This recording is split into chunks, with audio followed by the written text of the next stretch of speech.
today. Inside these wallets, go ahead and look inside. You're probably going to see a couple of Georges, maybe an Abraham or an Andy Jackson. Maybe there's a Ulysses Grant, maybe even a Benjamin Franklin there staring back at you. We've got to use these Alexanders, we've got to use these Benjamins, these Abrahams, these Georges to say to that other George W. down in Washington, D.C., not in our name. Please, this is a matter of life and death. Help us make those dead presidents speak for life, for peace, and for justice. Now, I got right here, I got 15 Andrew Jacksons right here, and they're going to match that young man's donation. 15 Andys to say not in our name. This is the cost of free speech here this afternoon. They're volunteers circulating with bags. They've got a name tag says not in our name, their name, and then a prayer for rescue and release.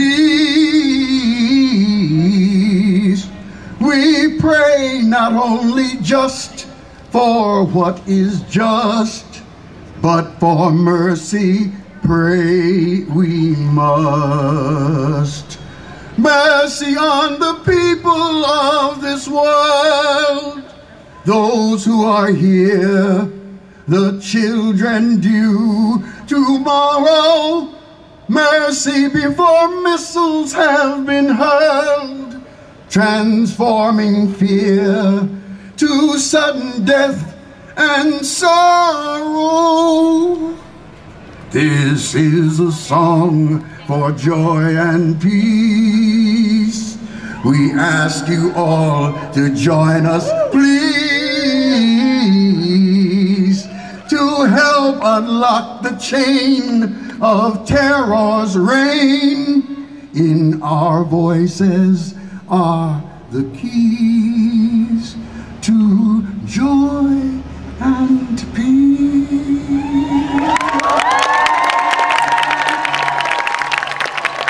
Who are undermining our freedoms and liberty through terrorism, and we must resist. And those who undermine our freedoms and rights in the name of fighting terrorism, and we must resist.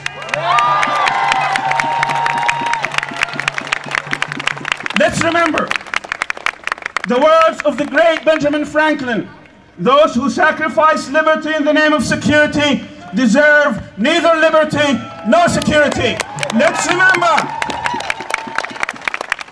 the great words of the anthropologist Margaret Mead. She says, never doubt that a small group of thoughtful, committed citizens can change the world.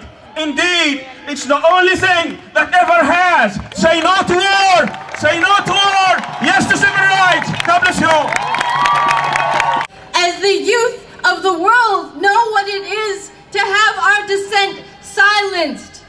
We know what it is to be told that our lives come down to commercialism, how much stuff we can buy in a lifetime, and that in the same breath in which we have been told we are the future of the world, our dreams make the future of the world, they make a nightmare of our world. It is time that we say we will not lie down at night with your nightmare, but with our dreams. This is our world to reclaim. And this movement is not just another unjust war. It is the unjust war that the United States has waged covertly and overtly at times throughout its existence. It comes from the fact that the clothes that we wear on our bodies, the clothes that we wear on our bodies are made at the hands of slaves. And the food that we put in our mouths, if it's not organic, if it's not fair trade, it is picked and produced at the hands of slaves. They say they want a new world order. I want a new world over.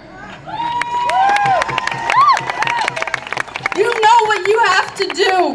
You feel what you have to do. You have to reclaim your world. You have to go back to your university, to your community, to your workplace, and don't shut up, don't suppress what you feel inside.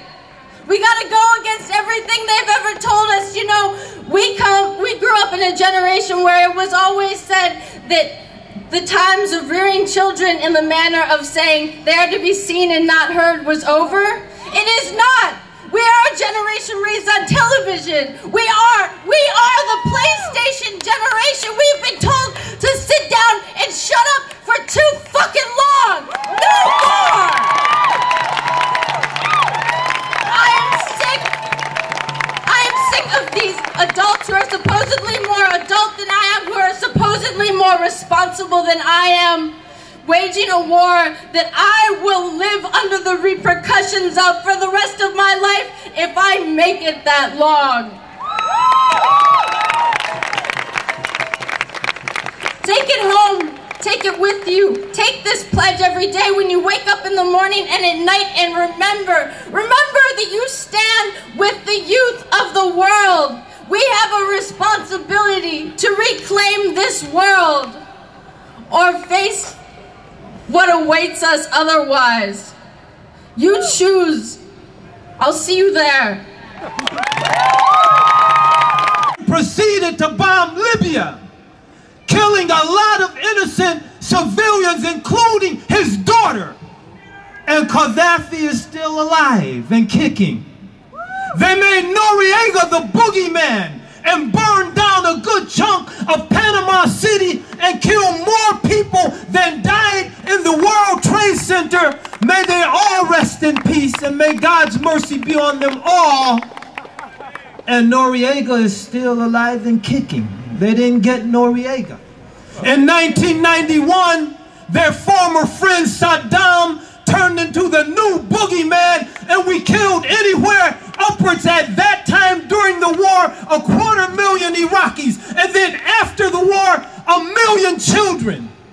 And Saddam is still alive and kicking. So what makes us believe that another war will bring down the latest boogeyman? Their track record makes us sign on to the pledge of not in our name.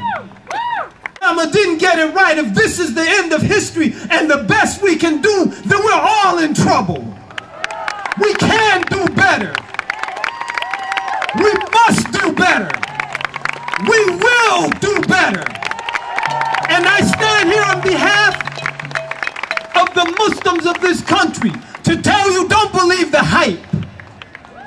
Don't believe the hype that in the Muslim community of this country, you have a partner for peace, that we will put our hand in the hand of the Christian, in the hand of the Jew, in the hand of the Hindu, anyone who wants to work with us, and we work with you to make this world a better place so that all of God's children,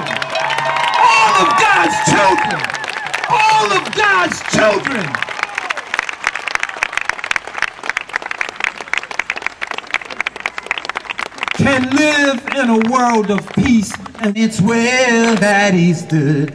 I will not fight your war, said the child, and he stood. Dum bum bum bum, dum dum dum.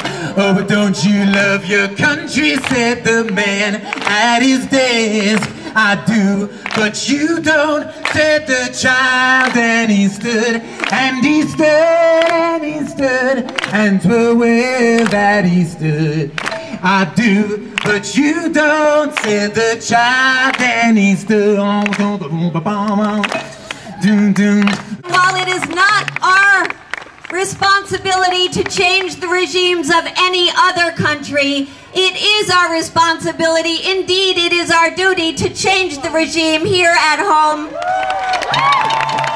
So I am calling on all of you rude and unreasonable women and rude and unreasonable men. Contact me at Global Exchange to rise up in rude and unreasonable acts, to say no to war, to say drop Bush, not bombs, to say power to the peaceful.